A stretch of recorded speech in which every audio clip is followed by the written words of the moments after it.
নিরাপত্তাহীনতায় ভুগছে সোনামুড়া সামাজিক স্বাস্থ্য কেন্দ্র।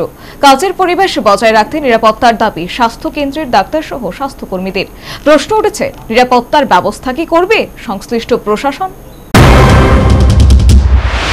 নিরাপত্তাহীনতায় ভুগছে সোনামুড়া সামাজিক স্বাস্থ্য কেন্দ্র। হাসপাতালে ঢুকে মাতলামি যুবকের হেনস্থার শিকার কর্তব্যরত চিকিৎসক।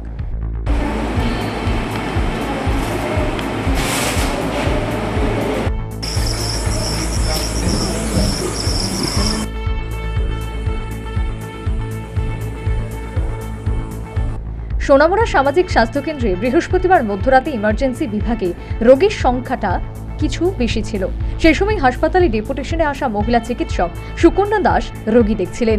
সেই সময় আচমকা হাসপাতালে নেশাগ্রস্ত হয়ে ঢুকে পড়ে হৃদয় মালাকার নামের নেশাগ্রস্ত যুবক।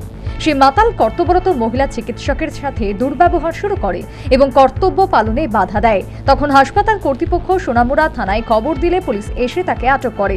পরে জানা যায়, হাসপাতালে তার কোনো আত্মীয় পরিজন বা সে নিজেও হাসপাতালে ভর্তি ছিল না।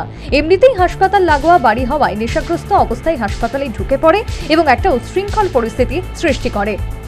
তখন একসাথে 3-4 জনের মতো সিরিয়াস পেশেন্ট ছিল। ঠিক আছে, তো সিরিয়াস পেশেন্ট দেখা হচ্ছিল, ওইটার মধ্যেই উনি এসে জিজ্ঞেস করছে যে আমার রুগী দেখেছেন কিনা, কি করে আপনি রুগী দেখেছেন, কিভাবে রুগী দেখলেন, দেখছেন ঠিক করে। ওর টোন এমন ছিল যেমন আমরা রুগী দেখিনি আর আমরা ট্রিটমেন্ট দিইনি, ওর টোন এমন ছিল। তারপরে ওনাকে যখন বারবার জিজ্ঞেস করা হলো যে আপনার পেশেন্ট কোনজন, মানে কি পেশেন্ট, আপনি নিয়ে আসুন, আমরা কথা বলছি, কি বোঝায়, মানে কি জানতে চাইছেন বলেন। উনি তারপরে আরো তর্ক করে যাচ্ছে এবং খুব বাজেভাবে তর্ক করছে। মানে মনে হবে না যে আমরা এখানে কাজ করতে এসেছি, এত বাজেভাবে তর্ক করছিলেন। তারপর আমরা বেরিয়ে গিয়ে জিজ্ঞেস করছিলাম যে কোন রুগীটা আপনি দেখান। তারপরে দেখা গেল ওনার কোনো রুগীই নেই এখানে। উনি মানে অযথা এসে আমাদেরকে হ্যারাস করছিল, কোনো কারণ ছাড়া। উনি রুগী নেই, উনি নিজে পেশেন্ট না, তারপরেও এসে আমাদের সাথে খারাপ ব্যবহার করছিল। ঘটনার খবর পেয়ে হাসপাতালে তড়িঘড়ি ছুটে আসে সামাজিক স্বাস্থ্য কেন্দ্রের ইনচার্জ ডক্টর পার্থ প্রতিম দাস। তিনি এই ঘটনায় ক্ষোভ প্রকাশ করেন এবং পরোক্ষে বলার চেষ্টা করেন নিরাপত্তাহীনতায় ভুগছে সোনামুড়া সামাজিক স্বাস্থ্য কেন্দ্র। সেই সাথে বলেন, এরকম পরিস্থিতি চলতে থাকলে আগামী দিনে পরিষেবা প্রদান করা সম্ভব হবে না। তিনি হাসপাতালে 24 ঘন্টা নিরাপত্তা কর্মীর ব্যবস্থা করানোর দাবি জানান।